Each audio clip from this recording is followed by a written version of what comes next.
I don't think the black Americans that are trying to sit this out until the Gestapo makes it to their front door really understand that now is the time. You don't want to fight the government once everyone else that they're trying to get away to get to you is gone.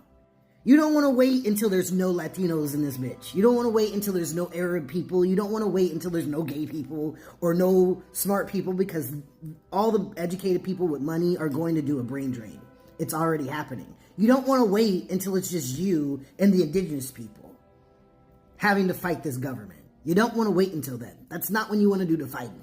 And what's crazy about their logic, right? Like, if everything goes in fruition like they think they want it to, when it is just niggas and indigenous people in this bitch being the victims of this shit, they're still gonna be like, well, you know, I don't give a fuck what's happening over there on them reservations, because they ain't do nothing for us. Like, niggas. At the very least, for self-preservation, you want the numbers.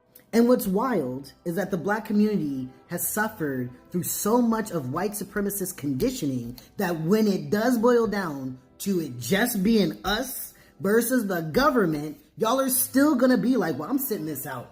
Because that light-skinned girl over there, she kind of look white any fucking way. Or I'm sitting this out because them black queer people over there, they don't do nothing for us. Y'all are gonna sit your way out into the gulags. On a humanity level, my ancestors do not allow me to ignore the strife. If your ancestors is not talking to you, that's fine. You know, not your church, not your ministry. But on the simple self-preservation level, you want the numbers. Like, y'all are not strategists. Y'all are just emotionally stunted because of what has happened to our community. That's all that this is. And like, you guys really don't have the time for that shit. Okay? Because once they figure this shit, they're figuring it out.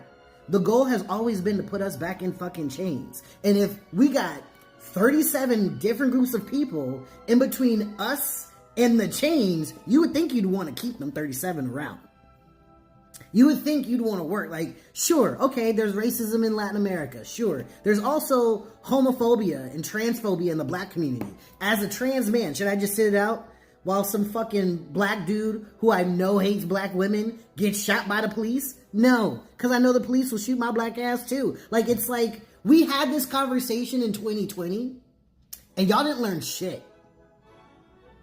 Y'all don't be learning nothing from what is happening in recent history. That's why I don't want to tell y'all niggas to read books anymore. Because, like, y'all are not even learning what you were supposed to learn 5 years ago. This shit is wild. That whole I'm sitting this out is just Stockholm Syndrome with extra steps. Go to fucking therapy at the very least.